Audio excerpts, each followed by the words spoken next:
వార్డులలో దాదాపు 30 మందిని ప్రతి వార్డు నుంచి సెలెక్షన్ చేయడం జరిగింది. వాళ్ళకంతా కూడా మంచి సేవలు అందించాలనేది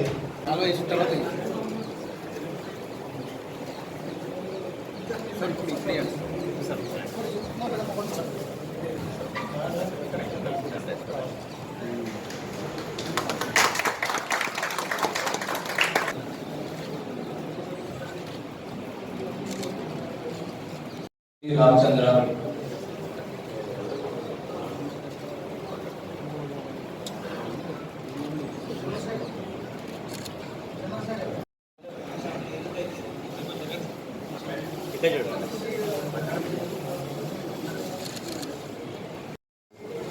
పి నాగరాజు,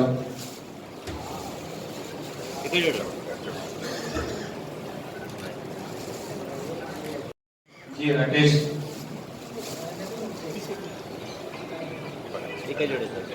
జి వీరస్వామి,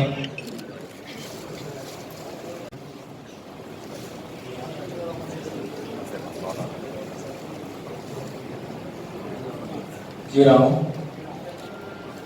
లక్ష్మణ,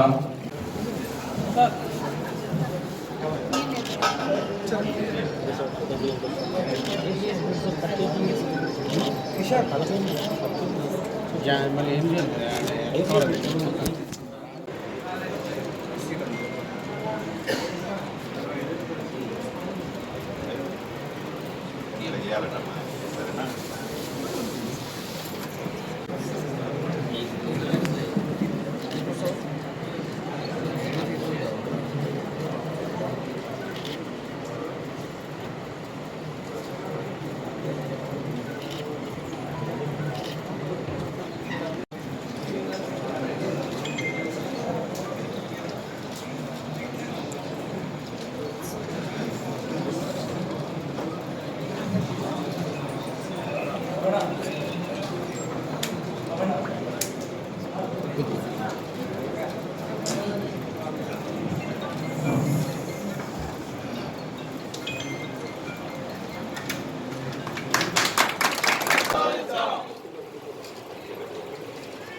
మనం ఫ్యూచర్ పరంగా ఆలోచించి ఈ skill development or capacity building activities ఏవైతే ఉన్నాయో శానిటేషన్ వర్కర్స్ కి అవి మనం చేపట్టి గ్రాడ్యువల్ మెకనైజేషన్ వైపు మనం వెళ్తే, మెకనైజేషన్ అంటే మెషిన్స్ వచ్చి మనుషులు రిప్లేస్ చేయడం కాదు, కొత్త మెషిన్స్ తో మనం ఎలాగా బెటర్ గా చేయడం అనేది. సో దానికి ఆ స్కిల్ డెవలప్మెంట్ అన్నది, కెపాసిటీ బిల్డింగ్ అన్నది అవసరం. దాని మీద మనం ఫోకస్ చేయాలి. అలాగే welfare benefits public health workers కి ఏంటంటే, మీకు హెల్త్ పరంగా కానీ మీ అందరికీ ఇన్సూరెన్స్ ఉందా? ఎంతమందికి ఇందులో ఇన్సూరెన్స్ ఉంది? హెల్త్ ఇన్సూరెన్స్ అంటే మీకు ఏమైనా ఒంట్లో బాగోకపోయినా జబ్బు చేసినా మీరు హాస్పిటల్కి వెళ్తే ఆ బిల్స్ మీకు రియంబర్స్ అవుతాయా? సో అలాంటి మీకు ఏమైనా యాక్సిడెంట్ అయితే మీరు పని చేస్తున్నప్పుడు పొరపాటున ఏదైనా జరగకూడదు, జరిగినా సరే మీ కుటుంబానికి అండగా ఇన్సూరెన్స్ లాంటివి. సో వీటి గురించి ఆలోచన చేయాలండి. మాక్సిమం శానిటేషన్ వర్కర్స్ ని government of India, state government, Andhra Pradesh government వారికి ఇన్సూరెన్స్ బెనిఫిట్ స్కీమ్స్ ఏవైతే అప్లికబుల్ అవుతాయో వాటి అన్నింటిలోనే ఎన్రోల్ అయ్యేలా చూడాలి. అది మోస్ట్ ఇంపార్టెంట్ థింగ్ అండి. శానిటేషన్ పబ్లిక్ హెల్త్ వర్కర్స్ ఎవరైతే వాళ్ళు పని చేయడానికి వస్తారో వాళ్ళకి ఆ ధీమా ఉండాలి. ఏంటంటే మన కుటుంబం సేఫ్ గా ఉంది అన్న ధీమా ఉండాలంటే ఇన్సూరెన్స్ స్కీమ్స్ లో వాళ్ళు ఎన్రోల్ చేయడం ఇంపార్టెంట్. అలాగే సేఫ్టీ కేర్ ఏదైతే ఉందో మీరు ఇందాక అన్నారు, ఏంటంటే కొన్నిసార్లు గ్లౌస్ లేకపోయినా వట్టి చేతితో అయినా సరే వేస్ట్ ని రిమూవ్ చేస్తారు, అంత డెడికేటెడ్గా ఉన్నారని.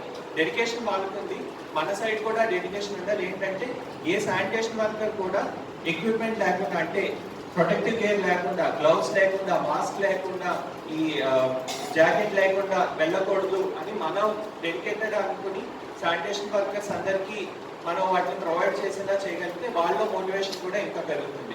సో మీ అందరూ మీ ఎఫర్ట్స్ తో ఇక్కడ వరకు వచ్చారు. ఇదే స్పిరిట్ కొనసాగిస్తూ మన ఆదోని అన్న స్పిరిట్ తో మనం ముందుకు వెళ్ళి మన సిటీని బెటర్ గా శానిటేషన్ పరంగా మంచి పొజిషన్ లో, అంటే టాప్ 10 ర్యాంకింగ్స్ లో తీసుకురాగలిగితే అది మనకే కాదు, మన చుట్టూ ఉన్న ప్రజలకి, మన ఫ్యూచర్ కూడా మనకి చాలా హెల్ప్ చేస్తుంది. Thank you. ప్రధానమంత్రి నరేంద్ర మోదీ గారు స్వచ్ఛతా హీ సేవ అనే ఒక ప్రత్యేకమైనటువంటి 10 రోజుల కార్యక్రమాన్ని ఇక్కడ చేసి ఈరోజు చివరి రోజు గాంధీ జయంతితో ముగుస్తుంది ఈరోజు. మీ అందరికీ కూడా కొంతమందిని పిలిచి, వారిని ఒకరిని పిలిచి సన్మానించడం. అంటే 342 మందిలో 30 మందిని సన్మానిస్తే మిగతా వాళ్ళు కూడా అబ్బా మా గౌరవం ఇచ్చారు, మమ్మల్ని సన్మానించారనే ఫీలింగ్ కోసం. మా నరేంద్ర మోదీ గారు చెప్పారు, మా ప్రధానమంత్రి పలుసార్లు చెప్పినాడు, పారిశుద్ధ్య కార్మికుల కాళ్ళు కడిగి ఆ నీళ్లు నెత్తిన చల్లుకున్నా తప్పు లేదన్నాడు. గొప్ప ప్రధానమంత్రి మీరు ఎప్పుడైనా చూశారా అని అడుగుతా. చేశాడు ఆయన ఒక ప్రధానమంత్రి హోదాలో. నరేంద్ర మోదీ గారు పారిశుద్ధ్య కార్మికుల కాళ్ళు కడిగి తన గొప్పతనాన్ని చాటుకున్నాడు. ఈ రోజు కూడా ఆ కార్యక్రమం చేస్తాం మేము. చేస్తే ఊర్లో అందరికీ కూడాను, రాష్ట్రంలో అందరికీ కూడాను, దేశంలో అందరికీ కూడాను ఒక రకమైనటువంటి ఆలోచన మొదలవ్వాలి. ఒక రకమైనటువంటి మీ పట్ల గౌరవం మొదలవ్వాలి. మున్సిపాలిటీ వర్కర్ కాళ్ళు కడిగినాడు అంటే ప్రజలు కూడా ఆలోచన చేయాలి. మెల్లి కడగంగానే అందరినీ కాళ్ళు కడగమని కాదు, గౌరవించమని, వాళ్ళని చూసుకోమని, వాళ్ళ గురించి మంచిగా ఆలోచన చేయమని, వాళ్ళు చేసే పనిని ప్రశంసించమని. ఈ విధమైన కార్యక్రమం ఈరోజు మిమ్మల్ని అందరినీ కలవడం. ఒకటి మాత్రం చెబుతాను, నేను ఎమ్మెల్యేగా, ఆఫీసర్లందరూ ఇక్కడ ఉన్నారు, మీకు అందరికీ హామీ ఇస్తాం. 342 మందికి జాగ్రత్తగా అన్ని రకాల అవసరాలు తీరుస్తాం. మీకు కావాల్సినటువంటి, నేను ఇంకా ఆ స్థాయిలో కనుక్కుంటాను, ఈరోజు ఈ విషయం వచ్చాను కాబట్టి కనుక్కుంటాను.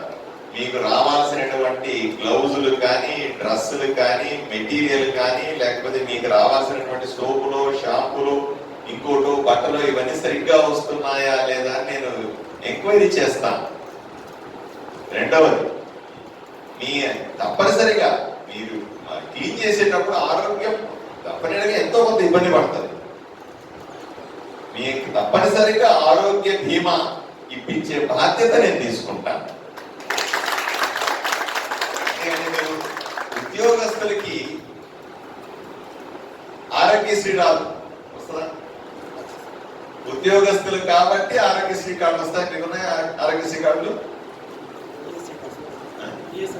ఈఎస్ఐ కార్డు, ఆరోగ్యశ్రీ ఉందా? లేదు కదా. ఈఎస్ఐ కార్డు పనిచేస్తుంది. ఈఎస్ఐ కార్డు ఉన్నాయి, అందరికి కార్డులు ఉన్నాయా? ఈఎస్ఐ కార్డు పనిచేస్తుంది. దానితో పాటుగా జీవిత బీమా, అంటే ప్రమాదం జరిగితే, కలెక్టర్ మీకు చెప్పారు కదా, ప్రమాదం జరిగితే మీకు బీమా ఇవ్వాలి. అది ఉందా? అది లేకపోయినా మున్సిపాలిటీ నుంచి చిన్న మొత్తం ఏదన్నా ఉంటే దానికి ప్రతిపాదనలు పెట్టి మీకు జీవిత బీమాని ఏర్పాటు చేసే ఆ విషయం కూడా ఆలోచన చేస్తాం. తప్పనిసరిగా మీకు దుస్తులైనా, వస్తువులైన, గ్లౌజ్ లాంటి వాటివైనా సరే, మాస్కులైనా సరే, ప్రత్యేకమైనటువంటి బట్టలైనా, అలాగే సోపులు, షాంపూలు, లేదా మీరు శుభ్రంగా ఉండడానికి మొత్తం క్లీన్ చేసిన తర్వాత మీరు శుభ్రపడాలి కదా. మీ ఇంటికి వెళ్ళాలంటే మీరు శుభ్ర